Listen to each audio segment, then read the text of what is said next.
听歌、玩游戏、健身房、图书馆全部都适用，日常戴着耳朵还不疼。如果这款耳机只要100多，你会购买吗？主打价格亲民和超高性价比的竹林鸟抚琴使用体验来了。这里是素人外设频道，每款产品都会先使用再测评，买前记得关注素人。首先，竹林鸟的包装设计是非常走心的，每款产品的包装盒上都能找到产品名称的元素，充满了中国风。盒子里有一张印有品牌 slogan 的卡片，让每个人都能享受高保真的音乐，和一张售后保修卡，还有一根常规的充电数据线。竹林鸟抚琴的设计有点像化妆用的粉饼盒，盒子的边缘是比较圆润的，使用了不易沾指纹的材质，触感非常的细腻，重量只有68克左右，单只耳机也仅有7.5克，特别的轻巧，随身携带或装进包里也不会有什么负担。只是它的充电口和指示灯在盒子的右侧，这让有强迫症的我有点不太习惯。耳机的外观设计是我非常喜欢的，像一个胶囊药丸，挂在耳朵上也非常的稳固，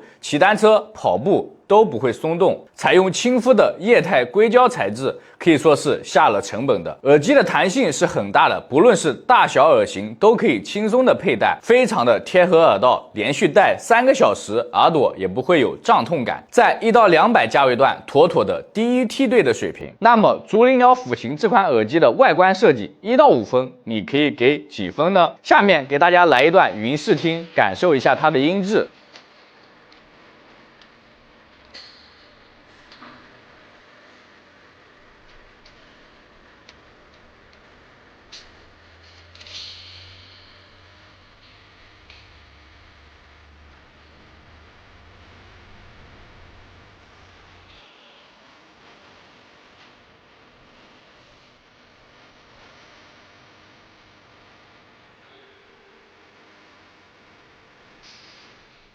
100多块钱，这个音质表现你们觉得如何？接下来是漏音测试，把耳机音量调至最大，用分贝测试仪进行测试，最大分贝在50分贝以内，即使在安静的图书馆，只需要把音量相对的调低一点，也能够正常使用，不会影响到他人。最后是录音测试，我连接了自己的手机进行了录音。Hello， 这里是竹林鸟抚琴通话录音。1、2、3，它的声音稍微有一点点小，人声有点空洞，不过开放式的形式加上这个价格摆在这里，日常使用是完全没有问题的。OK， 这就是本期竹林鸟抚琴耳机的全部测试内容了。如果您的预算在200元以内，准备购买一款开放式蓝牙耳机，不妨看一看竹林鸟抚琴。这里是素人外设频道，如果本期视频对您有用的话，恳请给一个免费的1键3连，这对于我来说非常重要。那我们下期视频不见不散。